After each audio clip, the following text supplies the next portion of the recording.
আলাইকুম ওয়া রাহমাতুল্লাহি ওয়া বারাকাতুহু। আজকে এই বাংলাদেশ আল্লাহর ওলির দেশ। আজকে বাংলার জমিনে ইসলাম এনেছে বাবা শাহজালাল, কথা বলেন ঠিক কিনা? বাংলার জমিনে ইসলাম এনেছে বাবা শাহফরান, কথা বলেন ঠিক? পছন্দ করে না তারা যারা ইয়াসিদের অনুসারী, কারণ ইয়াসিদের মাজার নাই।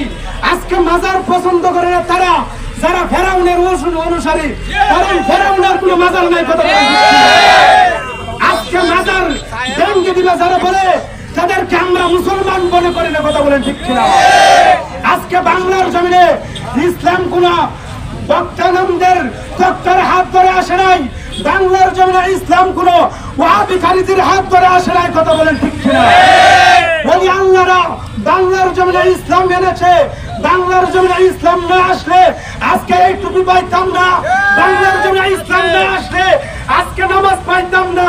বাংলার জমিনে ওলি আল্লাহ না আসলে আজকে আমরা রোজা পাইতাম না।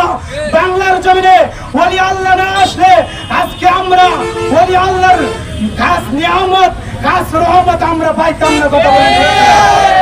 আজকে ভেঙে দিতে চাই, আমরা তাদেরকে হুঁশিয়ার করে বলে দিতে চাই, আমরা আহলে সুন্নাত ওয়াল জামাত এক দলে, আমরা আহলে সুন্নাত ওয়াল জামাত দয়াল নবীর পক্ষে থাকবো, কথা বলেন ঠিক কিনা?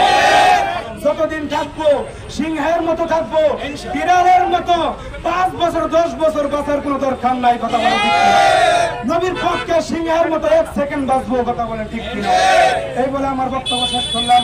ওয়া আখির দাওয়ানা আলহামদুলিল্লাহি রাব্বিল আলামিন।